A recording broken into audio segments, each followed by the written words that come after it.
बिल्कुल मार्केट जैसे क्रिस्पी है, बिल्कुल भुरभुरे है, लाजवाब है, मार्केट वाला टेस्ट है पूरा। नया महीना जो है लग चुका है और सैलरी भी आने वाली है, और हर महीने की तरह मंथली बजट बनाने और ग्रॉसरी प्लानिंग करने का वक्त जो है वो आ गया है। जैसा कि हम सभी जानते हैं कि हर महीने के खर्च का बजट तैयार करना कोई आसान काम नहीं होता।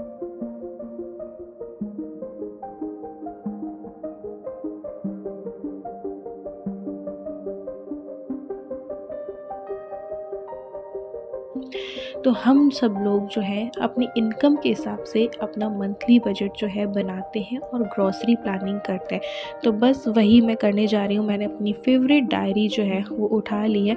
सबसे पहले मैं मंथली बजट जो है बनाऊँगी। वैसे मेरा जो बजट होता है वो सेम ही होता है। आज की डेट पे मैं किसी भी EMI किसी भी उधारी में नहीं हूँ।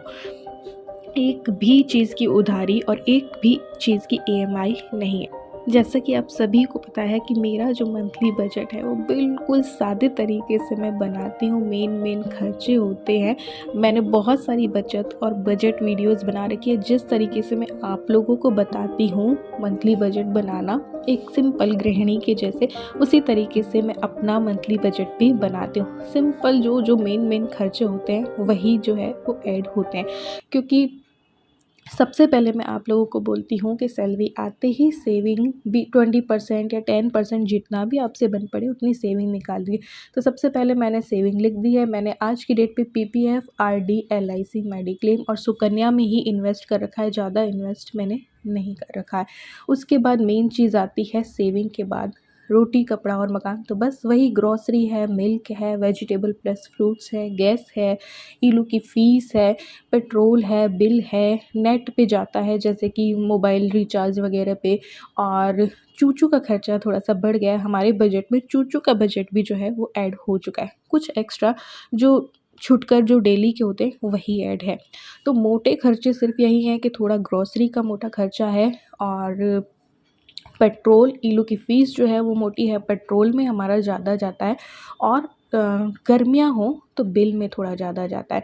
मिल्क में थोड़ा सा जो है इजाफ़ा हुआ है मिल्क वाले बजट में, क्योंकि जितना मिल्क हमारे आया करता था उससे थोड़ा सा ज़्यादा आने लग गया है, क्योंकि 1-1.5 साल से चूचू हमारे साथ रहती है।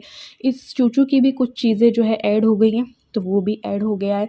और एक्स्ट्रा में तो ईलू की कोई स्कूल का ये इधर उधर का, या फिर जैसे कि कोई बीच में बीमारी आ गई तो वो, और ये सब। तो गर्मियों में तो बिल ज़्यादा रहता है, लेकिन अभी सर्दियाँ आ गई है तो AC फैन सब ऑफ हो चुके हैं, तो बिल में माइनस जो है वो हो जाएगा। बाकी सब वही खर्चे हैं, सेम टू सेम रहते हैं, इधर उधर कुछ भी नहीं होता है। तो यही बस सिंपल सा मेरा बजट होता है कि सेविंग में जो डाल रखा है, अभी सेविंग में भी इकट्ठा ही डालना है सुकन्या, PPF वगैरह में, क्योंकि काफ़ी टाइम हो गया। बस महीने का बजट का अमाउंट डालने के बाद, अमाउंट मैंने आपको नहीं बताया है, अमाउंट डालने के बाद मैं उठ के आ गई थी ग्रॉसरी प्लानिंग करने के लिए। तो बस वही सब चेक कर रही हूँ कि क्या है क्या नहीं है। तो ग्रॉसरी प्लानिंग करते वक्त सबसे पहले ध्यान रखने वाली बात ये होती है कि हम हमारी सैलरी के हिसाब से अपनी मंथली ग्रॉसरी का खर्च जो है वो तय करते हैं। और बजट, ग्रॉसरी का बजट बनाते वक्त ये भी हमें ध्यान रखना चाहिए कि सीज़न कौन सा चल रहा है, कौन सा मंथ चल रहा है। इस मंथ में कोई फेस्टिवल तो नहीं आने वाला है, किसी का बर्थडे तो नहीं। अगर फेस्टिवल और बर्थडे हैं तो ग्रॉसरी थोड़ी सी ज़्यादा आएगी, उसके अकॉर्डिंग ग्रॉसरी प्लान होगी। ये भी ध्यान रखना होता है कि हमारी पर्सनल ज़रूरतें क्या है, किस चीज़ की हमें ज़रूरत है, किस चीज़ की हमें ज़रूरत नहीं है। और सबसे पहले हमें प्राइमरी फूड आइटम्स की लिस्ट बनानी चाहिए। सबसे पहले मैं कच्ची लिस्ट बना लेती हूँ सारे कंटेनर्स देखकर कि क्या चीज़ रखी है, क्या चीज़ नहीं रखी है, और क्या चीज़ किस क्वांटिटी में। जैसे कि अगर 1 महीने में मुझे मूंग की दाल आधा किलो लगती है और पाव भर वो रखी है, तो मैं पाव भर ही ऐड करूँगी, क्योंकि मैं 1 महीने की ग्रॉसरी लेना ही पसंद करती हूँ, क्योंकि ये वाली ग्रॉसरी भी मुझे 1 महीने से ऊपर तक 7-8 दिन ऊपर तक चल जाती है। फिर बस यही देखना होता है कि कहाँ से हमें ग्रॉसरी ख़रीदनी है। कुछ होलसेल वाली शॉप्स होती हैं, उनसे भी हम ख़रीद सकते हैं। कुछ चीज़ें सुपरमार्केट्स में सेल लगी हो उससे भी हम ख़रीद सकते हैं, जिसमें कि दाम कम होता है, चीज़ें ज़्यादा मिल जाए। तो वैसे तो सेल में क्या होता है ना कि कंपनियां कस्टमर को ज़्यादा क्वांटिटी में ऐसी चीज़ें ख़रीदने के लिए मजबूर करती हैं जिनकी उन्हें तुरंत ज़रूरत नहीं होती है, बहुत ज़्यादा ज़रूरी नहीं होती है वो चीज़ें। तो वो चीज़ें ही सेल पे होती हैं, तो उन्हें लेने का कोई फ़ायदा उतना होता नहीं है। तो मैं ग्रोसरी 3 से 4 जगहों से लाती हूँ, जैसा कि आप लोगों को पता है। तो यहाँ पे मैंने सारी जो है ना दालें वगैरह सारे कंटेनर्स जो है मैं चेक कर रही हूँ, क्या चीज़ रखी है, क्या चीज़ नहीं रखी है। कौन सी चीज़ बिल्कुल ख़त्म हो गई है, वो पूरी क्वांटिटी में आएगी जितना कि पूरे महीने में लगती है, और कौन सी चीज़ थोड़ी थोड़ी बची हुई है तो उसमें बस ऊपर से उतना ही ऐड करना है। जैसे कि दालें मैं सिर्फ पाव भर ही लिखूँगी। अब यहाँ वाले कंटेनर्स जब मैंने चेक किए तो सारे छोटे मोटे मसाले थे, बस अमचूर पाउडर जो है वो ख़त्म हो रहा था, और लौंग इलायची भी रखी है जो कि इस महीने नहीं आएगी। लौंग है, लौंग लेनी पड़ेगी क्योंकि थोड़ा सा खांसी जुकाम भी होता है ना, तो काढ़ा वाढ़ा बनाने में भी काम आती है। सौंफ भी रखी है, टाटरी रखी है, और ये पिज़्ज़ा सीजनिंग भी रखी है, सेंधा नमक भी जो है वो रखा है, व्रत वाला सामान भी कुछ कुछ रखा है। तो ये सारे कंटेनर्स इस तरीके से मैंने चेक कर लिए। थोड़ी सी भी चूक हो जाती है ना, तो कोई चीज़ या तो अंदर रखी होती है तो वो डबल आ जाती है, या फिर कोई चीज़ भूल जाते हैं जो कि ना हो। तो यहाँ पे ये सारी चीज़ें चेक कर लिए। पापड़ है, मोटे भुजिए रखे हैं, चावल भी जो है और रखा है, बासमती राइस जो है। किनी जो है वो ख़त्म होने वाली है, क्योंकि मैं और ईलू आजकल किनी ही ज़्यादा पसंद करते हैं काफ़ी टाइम से, क्योंकि हमें बड़े वाले बासमती राइस भाना ही बंद हो गया। तो ये सारा सब कुछ चेक करके मैं आ गई हूँ। और अब कच्ची लिस्ट, जो कच्चा मैंने खाकर तैयार किया था कि हाँ ये ख़त्म है और ये चीज़ इतनी लेके आनी है, तो बस वो सब कुछ रफ़ में लिख लिया। अब फिर जो है वो उतार लेती हूँ। बेसन पूरा रखा था, मैदा भी रखा है, लेकिन मैदा ऐड करूँगी क्योंकि मैं इस बार बनाने वाली हूँ कुकीज़। मैं सोचूँ काफ़ी टाइम से, तो बस उसका शुभारंभ मैं कल सुबह कर ही दूँगी। और कई चीज़ें रखी, जैसे राजमा रखे हैं, छोले भी रखे हैं, लेकिन ये चीज़ें थोड़ी सी ज़्यादा यूज़ आती हैं। पिछले व्लॉग में मैंने आप लोगों को बताया था कि मूंग वूंग मैंने भिगो दिए, तो वो सब चीज़ें आएंगी। तो बस एक ये लिस्ट जो है ये पंसारी वाली दुकान की, कुछ सामान मुझे यहाँ का और अच्छा लगता है और रीज़नेबल प्राइस में लगता है, तो कुछ सामान मैं वहाँ से लेती हूँ, कुछ रिलायंस फ्रेश से, कुछ नेशनल सुपरमार्केट से ऐसे लेती हूँ। तो ये सब चीज़ें ऐड की हैं, और रिलायंस फ्रेश और नेशनल सुपरमार्केट वाली अलग लिस्ट बना लेती है वो खुली लिस्ट होती है। ये तो मुझे देनी होती है शॉप पे, और वो लोग इसके अकॉर्डिंग पैक कर देते हैं। उतने में आप लोगों को पता ही है कि मैं रिलायंस फ्रेश और सुपरमार्केट और जाके आ जाती हूँ। और उसके बाद जो है ये सारी चीज़ें जो है, काले चने, और मुझे कुछ रिलायंस फ्रेश के अच्छे लगते हैं, तो कुछ सुपरमार्केट के अच्छे लगते हैं प्राइस में भी और क्वालिटी में भी। तो मूंग हो गए, छोले हो गए, लाल मिर्ची, मसाले पूरे आएंगे क्योंकि थोड़े थोड़े ही हैं। पोहा बस आधा किलो आएगा, पास्ता, मैगी, और ये ईलू का ग्रोसरी है भैया, और हम भी इसको यूज़ ले लेते। चीज़ बटर हो गया, क्योंकि पिछले महीने चीज़ आई ही नहीं, भूल ही गए। और अब सर्दियाँ आने वाली हैं, तो देखो बाजरा, मक्का, बेजड़ का आटा मुझे लेके आना है। और सर्दियों से फिर मुझे याद आया, दिसंबर लग चुका है, तो मल मास भी जो है वो लगेगा 15 तारीख या 16 तारीख को। तो देखो बाजरे का खीचड़ा भी बनेगा और पकोड़े भी बनेंगे। तो गुड़ तो मैंने लिख लिया था इन सब आटों के साथ। अब जो है वो लिख लेती हूँ। चौले वाली दाल की यहाँ पे बड़े बनते हैं, पकोड़े बनते हैं, तो वो बस आधा किलो में ऐड करूँगी। और साथ ही में अगर मुझे मिल जाता है बने बनाए खीचड़े का पैक, तो वो मैं ले लूँगी। तो ये चीज़ें बस एक्स्ट्रा मैंने ऐड की हैं। सोच रही हूँ कि गोंद ले लूँ, और वो गिरी का गट होता है ना, तो वो लड्डू जो है वो बना लूँगी एक्स्ट्रा घी ला के। तो सर्दियों में इन सब चीज़ों का मज़ा है, तो सोच रही हूँ टाइम मिला तो यहाँ पे बाजरा भी मैंने ऐड किया कि चलो खींचड़ा ना मिले तो बनाया। और साथ ही थोड़ा सा एक्स्ट्रा मैं लूँगी ताकि पंछियों को भी थोड़ा सा मैं डाल सकूँ। तो इस तरीके से मैंने एक ये लिस्ट तो जो है तैयार कर ली है। अब जब भी मुझे टाइम लगेगा तो ग्रॉसरी लेकर हम लोग आ जाएंगे। लिस्ट वाला काम जो देना है पंसारी वाली दुकान में, तो वो तो ये कर लेंगे। बाकी ये जगहों पे मुझे जाना होगा, जो कि मैं ईलू के एग्ज़ाम्स ख़त्म होने के बाद जाऊँगी, क्योंकि टाइम आ गया है। तो ये देखो खींचड़ा मैंने, फिर मुझे याद आया ना, तो मैंने लिखा कि अगर बना बनाया मिल जाएगा तो मैं ये ले लूँगी। बस ये सब करने के बाद मैं आ गई थी किचन में, और और खाना बनाने के लिए। खाना सिंपल सा बनाने वाली हूँ, मैं अपने लिए बनाने वाली हूँ। ओट्स का उपमा बना लूँगी या खिचड़ी टाइप बिल्कुल रनी सी जो होती है ना वो बनाऊँगी। इन लोगों के लिए पाव भाजी खिचड़ी जो है बना लूँगी, इन ईलू के पापा और ईलू के लिए। आज ज़्यादा कुछ बनाने का दिल नहीं था, सर्दियाँ होती हैं ना तो ज़्यादा कुछ मेरा वो दिल नहीं करता, और सुबह से थोड़ा-सा मूड ऑफ सा था क्योंकि बहुत सारी चीज़ों की ज़िम्मेदारी मेरे ऊपर होती है। सुबह से बहुत सारी चीज़ें मैं इन लोगों को याद दिलाते थक जाती हूँ, और फिर भी ये लोग कुछ ना कुछ भूल जाते हैं। तो जिसकी वजह से नुकसान मेरा ऐसे नहीं हुआ, लेकिन मेरा माइंड थोड़ा-सा अपसेट हो जाता है। तो मैंने कहा आज ज़्यादा कुछ स्पेशल मुझे नहीं बनाना है, और बहुत टाइम से स्पेशल चल रहा है।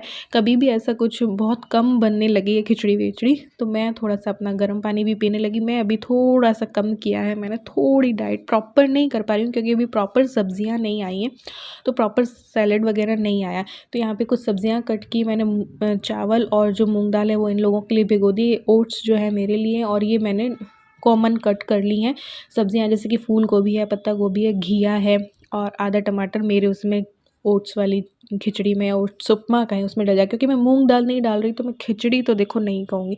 तो थोड़ा सा मैंने घी जो है पैन पे लिया है, उसके बाद बस राई जीरा और हींग डालो, उसके बाद मैं सब्जियां डाल दूँगी। आज प्याज वगैरह तो था नहीं मेरे पास, और वरना वो भी डालो तो अच्छी लगती है। जो बाहर के जो ओट्स होते हैं ना, मसाला ओट्स उस टाइप का, वो घर पे ही बन जाता है। तो ये सारी सब्जियां डाली। सब्जियां भी मेरे पास ऐसे नहीं थी कि मटर भी हो, शिमला मिर्च भी हो, जितनी सब्जियां हो ना, गाजर वगैरह वो डाल दो, बहुत टेस्टी बनेगी, बहुत हेल्दी होगी। तो बस ये सारी सब्जियां डालने के बाद मैंने टमाटर भी जो है आधा डाल दिया, उसके बाद बेसिक मसाले ये डाल दूँगी। और क्योंकि मैंने प्याज लहसुन ऐसा कुछ डाला नहीं है, तो बस मैं क्या करूँगी, मैगी मसाला मेरे पास रखा था तो वो डाल दूँगी, उससे पूरा बाहर वाला टेस्ट आ जाता है। तो हल्दी, मिर्ची, सेंधा नमक मैंने डाल दिया है, और बस इसको मिक्स कर लिया है। थोड़ा-सा गर्म पानी डाल रही हूँ ताकि ये सब्जियाँ थोड़ी-सी पक जाएँ। फिर मैगी मसाला डाल के और पानी डाल कर के एक मुट्ठी भर के करीब जो ओट्स हैं वो मैं ड्राई रोस्ट कर लूँगी। पहले मैं ड्राई रोस्ट करना भूल गई थी, तो ड्राई रोस्ट जब हो जाएँगे तो मैं इसमें डाल दूँगी, और ये अपने पकती रहेगी। तब तक मैं इन लोगों की जो खिचड़ी है ना, ईलू और इनकी, तो वो मैं बना दूँगी। तो ईलू ने भी बीच में अभी खा लिया था कुछ, तो फिर वो उसको भी ज़्यादा भूख नहीं थी, तो मैं नॉर्मल खिचड़ी तो देखो हमारे घर पे अब नहीं बनती है। क्यों? क्योंकि कोई खाता ही नहीं है। इतनी अच्छी पाव भाजी खिचड़ी बनती है ना, इसलिए ये मेरी हो गई और इन लोगों की हो गई थी, और चूचू की खिचड़ी मैंने अलग बना दी थी कि वो खाए। तो उसके बाद मैंने रात तो कुछ ज़्यादा शूट नहीं किया, क्योंकि नेक्स्ट डे इडली और चटनी जो है टिफ़िन में जानी थी, तो वो सब कुछ करके सुबह 5 बजे से सारा काम थोड़ा-सा ख़त्म करके आज मैंने कहा कि चलो आज कुकीज़ बना ही लेते हैं। तो जीरा कुकीज़ बना रही हूँ। यहाँ पे मैंने 1 कटोरी से मेजरमेंट किया है।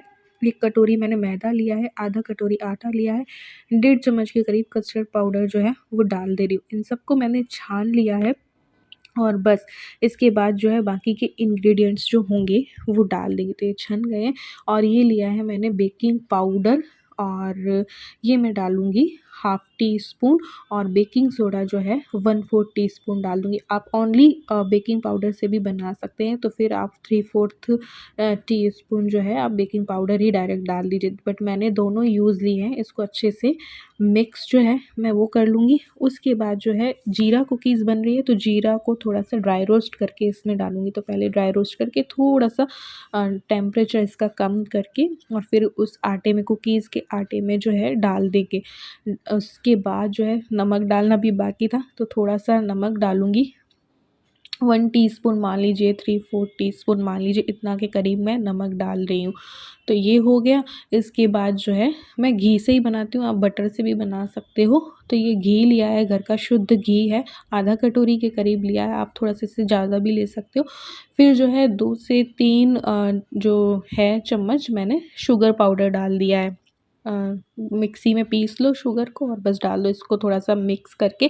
मैं ज़्यादा इसको वो नहीं करती हूँ कि बहुत मेहनत करके मैं इसको वो फ्लफ़ी सा बनाऊँ, मैं बस ऐसे ही थोड़ा-सा मिक्स करके डाल दिया है, और बस इसको पूरा डाल करके अच्छे से मिक्स कर लेंगे। उसके बाद ज़रूरत के अकॉर्डिंग जो दूध है वो डाल के थोड़ा सा आटा जो है वो लगा लेंगे और 10 मिनट के लिए इसको रेस्ट करने के लिए रख देंगे।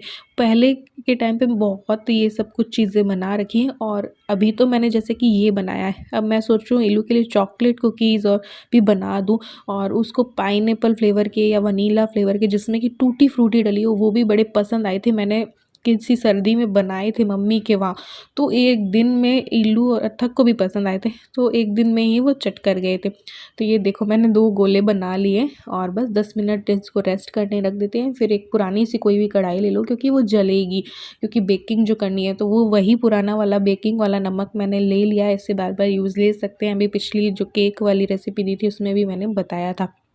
मेरे पास माइक्रोवेव भी है, मैं उस पे भी बनाऊँगी, लेकिन कि जो कुछ लोग कहते हैं ना दीदी माइक्रोवेव नहीं है तो कढ़ाई पे बन सकते हैं क्या, कुकर पे बन सकते हैं क्या? बिल्कुल बन सकते हैं, इसलिए मैंने ये कढ़ाई भी चढ़ा दी और आप लोगों को बना के भी दिखाऊँगी। तो बस 10 मिनट बाद मैंने इसको आटे को हल्के हाथों से बेलना है। यहाँ पे मैंने फास्ट फॉरवर्ड कर रखा है, इसलिए आप लोग को लग रहा है कि ज़ोर देके मैं तेज़-तेज़ बेल रही हूँ, ऐसा नहीं। मेरे पास कुकी कटर था, आप किसी भी छोटे ढक्कन से गोल-गोल भी कट कर सकते हैं, आप चौकोर भी कट कर सकते हैं। ऊपर से मैंने थोड़े से जीरा और लगा दिए। फिर बस ये कुकीज़ को थोड़ा सा अलग कर देंगे, बचे हुए आटे को वापस से गोल गोल करके वापस से इसकी कुकीज़ जो है वो बन जाएगी। इसी तरीके से इसी प्रोसेस से करूँगी और छोटा बनाया है मैंने और थोड़ा सा दूर दूर रख दीजिए तो थोड़ा सा फूल लेंगे तो आपस में चिपकेंगे नहीं। तो मैंने रख दिया है और बिल्कुल सेम आंच पे रख देंगे। इस गैस पे थोड़ा सा देखो टाइम लगेगा, यहाँ पे मैं माइक्रोवेव में भी बना रही हूँ तो ये टेम्परेचर सेट करके 10 मिनट के लिए मैं प्री हीट पे लगा दूँगी। उसके बाद ये सारे इस पे डाल दूँगी और 15 मिनट के अंदर बन जाएंगे। लेकिन मुझे थोड़ा सा ब्राउन डार्क चाहिए तो मैं थोड़ा सा 17 से 18 मिनट के लिए इनको बेक करूँगी। तो यहाँ पे मैं आप लोगों को बता देती हूँ कि गैस पे क्या करना है। अब गैस पे क्या होता है, नीचे से तो बेक हो जाते हैं बट ऊपर से वो कलर नहीं आता। बेक पूरे होते हैं लेकिन कलर नहीं आता। तो मैं क्या करती हूँ कि इनको पलट देती हूँ, लेकिन जब ये गर्म होते हैं ना तो बहुत सॉफ्ट होते हैं। जैसे ही ठंडे हो जाते हैं तो क्रिस्पी और वो हो जाते हैं, फिर टूटते नहीं हैं ये, बट गरम में टूट जाते हैं। तो बिल्कुल सावधानी से या तो आप दोनों तरफ से थोड़ा थोड़ा उलट पलट करके बेक कर सकें, नहीं तो फिर आप इसके ऊपर गरम तवा रख दीजिए तो दोनों तरफ जो है वो कलर आ जाएगा। तो मैंने बड़ी सावधानी से किया है ताकि टूटे ना। और आप लोग इस तरीके से भी कर सकते हो कि तवे को खूब बढ़िया सा गरम किया और इन कुकीज़ के ऊपर रख दिया तो नीचे से भी कलर आ जाएगा, ऊपर से भी जो है वो कलर आ जाता है। तो पलट भी सकते हो, ऐसे भी कर सकते हो, लेकिन बिल्कुल ध्यान से। तो इस तरीके से गैस में कितना टाइम लगता है, थोड़ा सा ज़्यादा गैस में मैं मेरा एक्सपीरियंस अगर कि बताऊं तो मे बी 30 मिनट। तो बिल्कुल सिम आंच पे करते हैं ना, माइक्रोवेव जैसा कलर नहीं आता। वो बेक तो हो जाते हैं लेकिन कलर ऐसा नहीं आता है। तो कलर आपको थोड़ा सा ज़्यादा चाहिए तो थोड़ा सा आप टाइम ले सकते हो जितना कलर आपको चाहिए। तो ये माइक्रोवेव वाले हैं जो कि बेक हो चुके हैं, बिल्कुल ठंडे भी हो चुके हैं, बिल्कुल भुरभुरे हैं, क्रिस्पी हैं देखने में। तो अब खा के टेस्ट करके आपको दिखाऊंगी। तो ये गैस में देखो अभी तक कलर नहीं आया है, ये बेक अंदर तक हो चुके हैं लेकिन उतना डार्क कलर नहीं आया है, लेकिन हो जाएगा। गैस में भी बिल्कुल अच्छे से केक बनता है, बहुत अच्छे से। और आपके पास अगर बाटी अवन है तो और भी बढ़िया है। मैं पहले बाटी अवन में ही बनाया करती थी। तो ये देखिए धूप में भी दिखा देती हूँ कि कुकीज़ जो हैं वो तैयार हो चुके हैं। अब टेस्ट करके भी आपको दिखाती हूँ और सच में बताती हूँ कि सच में बने कैसे हैं। तो ये है गैस में बेक हो रखे वाले जो कुकीज़ थे। तो ये देखिए इसमें मैंने अभी ज़्यादा कलर नहीं दिया क्योंकि उनमें मैंने ज़्यादा कलर दे दिया। तो आप इसी तरीके से सेम क्वांटिटी से सेम मेज़रमेंट से अजवाइन कुकीज़ भी जो है वो बना सकते हैं। ज़ीरा की जगह अजवाइन को थोड़ा सा ड्राई रोस्ट कर देना और डाल देना। तो अजवाइन कुकीज़ हो गए वो, चाहो तो दोनों चीज़ें भी साथ में डाल सकते हो, लेकिन मुझे ओनली जीरा वाले ही बनाने थे तो अजवाइन वाले अलग बना सकते हो, एक अलग फ्लेवर जो है सही वो में हो बता रही जाएगा। हूँ, बहुत टेस्टी बने हैं, बिल्कुल मार्केट जैसे क्रिस्पी है, बिल्कुल भुरभुरे हैं, लाजवाब है। मार्केट वाला टेस्ट है पूरा। हो गई ना बचत, बाहर से नहीं लाने पड़ेंगे।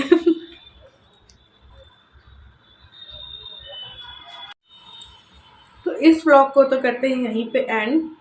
नेक्स्ट व्लॉग में भी स्टार्ट करूँगी और उसमें मैं थोड़े से मीठे वाले या फिर चॉकलेट वाले जो बिस्किट है वो बनाऊँगी। काफ़ी क्वांटिटी में बन गई ये भी, इतने से 1.5 कप आटा, 1.5 कटोरी मान लो बस, उसमें काफ़ी बन गए हैं।